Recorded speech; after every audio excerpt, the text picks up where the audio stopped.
Okay, imagine this. Witches are real, they're OP, and they literally gave humans free tech support with magic.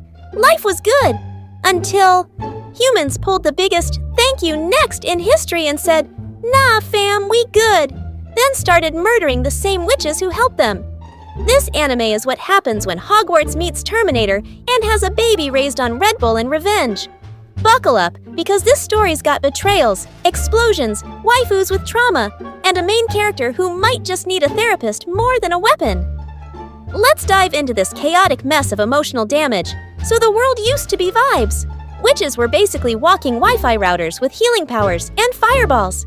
Humanity, being the walking L we are, decided to go full cancel culture on magic because, logic? Leading the charge is the Empire, basically one giant toxic friend group with trust issues. They round up all the witches and go, "Yeah, thanks for the centuries of magical customer service, but you're being a bit too witchy lately. Time to get executed." Enter our cinnamon roll-turned-rage machine, Adonis. Boy's a magic prodigy, raised by a top-tier witch who's basically his mom, teacher, and only therapist. She's sweet, she's powerful, and obviously, she gets executed in front of him. Because no one is allowed happiness in anime. Rule number 1. And the execution. Oh, it's not quiet. It's a whole circus. Cameras, soldiers. The Empire's evil CEO King Dude is there smirking like he's watching Netflix. And Adonis? Homeboy snaps. Like full-on, eyes glowing, screaming into the void energy. You know it's serious when the background music stops, and it's just wind sounds and trauma. Fast forward a few years, and Adonis is now an edgelord with a PhD in anger issues and drip levels off the charts. He's been locked up like a budget Levi Ackerman with no shampoo, and when he finally escapes, it's game on. He doesn't want revenge. He wants revenge with fireworks. He's basically going, "I'm not just gonna kill y'all. I'm gonna traumatize you while doing it." Enter our waifu of the week, Daroka. She's sweet, innocent, and totally not ready for the death ride she's just been put on. Empire sends her in to talk to Adonis like, "Hey, bestie, can we be friends?" And he's like, "Cool story, now die." But plot twist, he doesn't kill her. Something about her makes him pause. Maybe it's her kind heart. Maybe it's the PTSD. Maybe it's that she didn't show up with a machine gun. Either way, she lives. Now our chaotic duo hits the road, and this is where things go off the rails fast. They pull up to a city, and Adonis straight up, Thanos, snaps the entire population with magic like it's casual.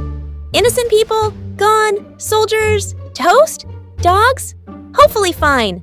Daroka starts realizing her travel buddy might be a bit much, but she's already too deep.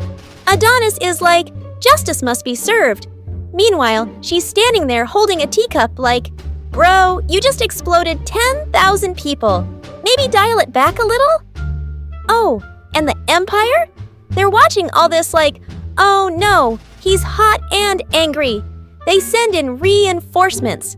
And when I say reinforcements, I mean anime-style boss battles with creepy villain grins, over-designed swords, and sad backstories they'll drop right before they die.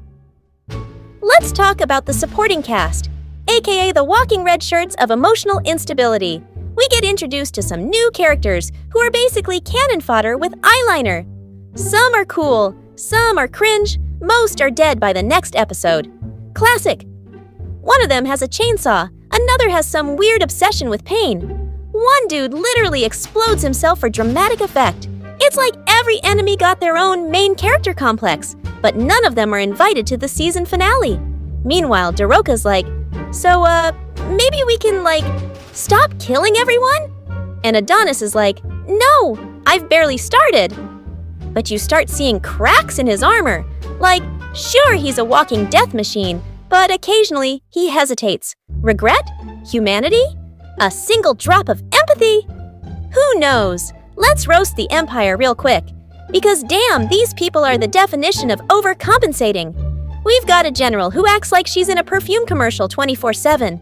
Soldiers who think loyalty means never blinking. And a scientist who's like, what if I mixed trauma and steroids and called it a weapon? Their plan is basically try to kill Adonis with more people who look cool but die in one episode. Which, shocker, doesn't work. The guy literally turned a robot into a grenade launcher with just rage and magic. He is him. There's one moment where Adonis pulls a spell out of nowhere that turns an entire battlefield into a blender. Like, bro, at this point, just summon a dragon and end the season. Despite the bloodbath, Adonis and Daroka actually start bonding. Kinda. She sees past his whole murder wizard vibe and finds the traumatized, broken anime boy underneath. Of course. There's a scene, and you'll know it when you see it, where she literally hugs him mid-rage mode, and it low-key works. Plot armor plus emotional support waifu equals temporary peace achieved. But don't get comfy. The Empire pulls out their final boss, a literal fusion of edgy villain vibes, techno upgrades, and my parents didn't love me energy. He monologues for like 10 minutes, so you know he's important. The final battle is just pure chaos. Spells flying, limbs breaking, buildings falling, dramatic flashbacks, crying, and maybe a confession that sounds like, I didn't want this, while stabbing someone. October 10th, the season ends with a bang, literally. The finale is just one giant flex of animation budget, trauma dumps, character deaths, and emotional breakdowns. People you thought were safe? Not safe. Daroka? Possibly kidnapped. Adonis? Possibly unhinged. Empire?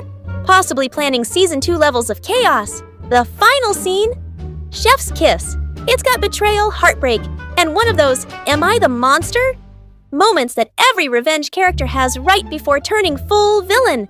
And then, cut to black. Cliffhanger, no closure, just pain.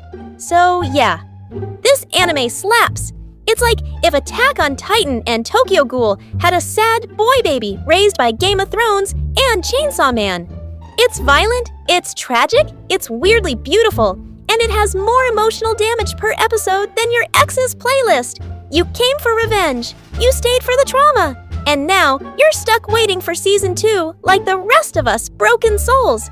If you want to see more wild anime breakdowns, meme roasts, and recaps that make you question your sanity, hit that subscribe button like it owes you money. Turn on the bell so you don't miss when we dive into the next anime fever dream. Peace out, and remember, don't trust governments, especially anime ones. They're always the final boss.